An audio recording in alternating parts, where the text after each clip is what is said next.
So, hey guys, this is not a motivational video, and this channel is not for teaching or giving study tips. Okay, I just want to talk honestly about where I am right now.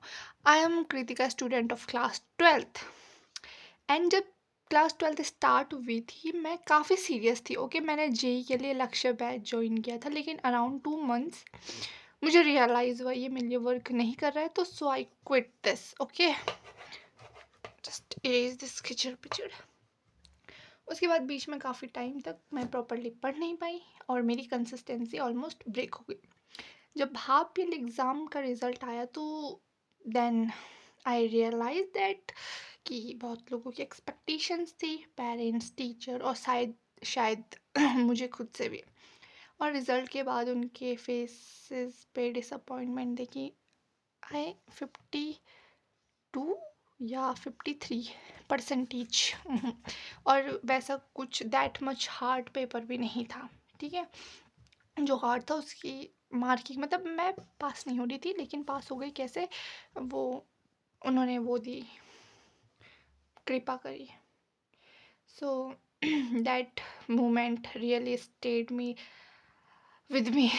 अब मैं दोबारा start कर रही हूँ बिल्कुल basic से। अभी मेरी फर्स्ट प्रायोरिटी मेरी है कि जैसे तैसे करके सिलेबस कंप्लीट करना है। मतलब मुझे ऐसा 0.1% भी मुझे चलेगा कि हाँ मैंने पूरा सिलेबस टच किया है।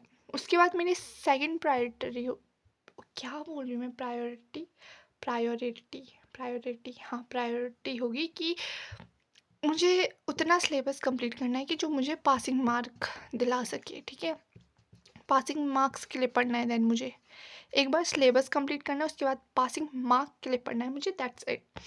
फिर उसके बाद जब मुझे हाँ कॉन्फिडेंट आ जाएगा कि हाँ यार मैं पास हो रही हूँ पीसीएम में, देन उसके बाद मैं कुछ पीवाईक्यू सैम्पल पेपर करूँगी एक्स्ट्रा मार्क्स के लिए, लाइक हाँ पास होने से भी ऊपर। तो मतलब तुम समझ चुके हो कि मेरे कितने लाले पड़ चुके हैं। ठीक है, अब देखो हिंदी, इंग्लिश और फिज़िकल एजुकेशन मुझे मतलब वो करवाएगा, क्या बोलते हैं, मेरी परसेंटेज बढ़ाएगा। मुझे फिज़िक्स में 40 से 45 से 50 के बीच में चाहिए, सेम मैथ्स में भी, और केमिस्ट्री में 60 तक। अगर मुझे अच्छी परसेंटेज चाहिए, पहले तो मेरी बस पासिंग मार्क्स है। ओके, देन देखो तो प्लान सिंपल है, स्टेप बाय स्टेप है, सब्जेक्ट बाय सब्जेक्ट है। No over thinking, no comparison. ये चैनल बस मेरी पर्सनल अकाउंटेबिलिटी स्पेस है, एक quiet reminder for my future self that I didn't give up. अगर कभी लगे कि ये मेरी पढ़ाई या मार्क्स पे अफेक्ट करे, लाइक चैनल को चलाना, I mean it's not that big deal. मैं बस ऐसे थोड़ा सा आपको अपडेट देती रहूँगी। अगर आप भी स्टार्ट कर रहे हो तो तुम भी अपना अपडेट करते रहना, तुम कहाँ से स्टार्ट कर रहे हो। देखो मैंने ट्राई करा है, मैंने पढ़ने का ट्राई करा है। मैंने हाँ पहले रिज़ल्ट आने के बाद ये मैंने पहले से मैं पढ़ रही थी, लेकिन फिर उसके बाद मैं धीरे धीरे करके मैं अगर ये दोबारा पढूँ अभी, उतनी सारी नोट्स मैंने बनाए हैं, बहुत सारे नोट्स मैंने सीरियसली पढ़ा है, लेकिन मुझे कुछ याद नहीं है। सो आई हैव डिसाइडेड दैट कि हाँ करते हैं कुछ।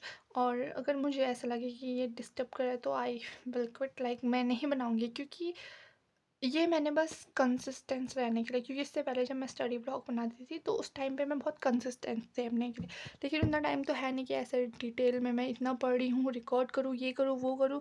सो मैं बस थोड़ा सा आप लोगों को बताऊँगी कि हाँ मैंने इतना कंप्लीट कर दिया ये।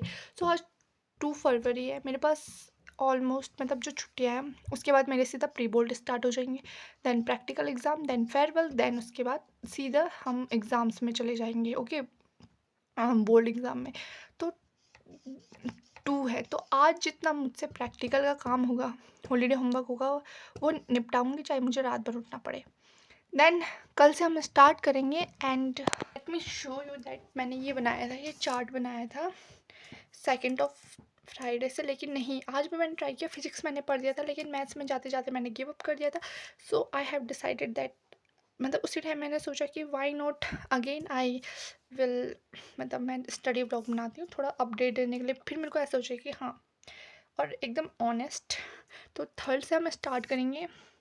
टाइमिंग है 9:30 से लेके सुबह के 4 बजे तक। सो इट्स माई लाइक 10-11 दिन का पूरा रोड मैप कि हाँ इतने इतने टाइम पे मैंने ये सब्जेक्ट पढ़ना है।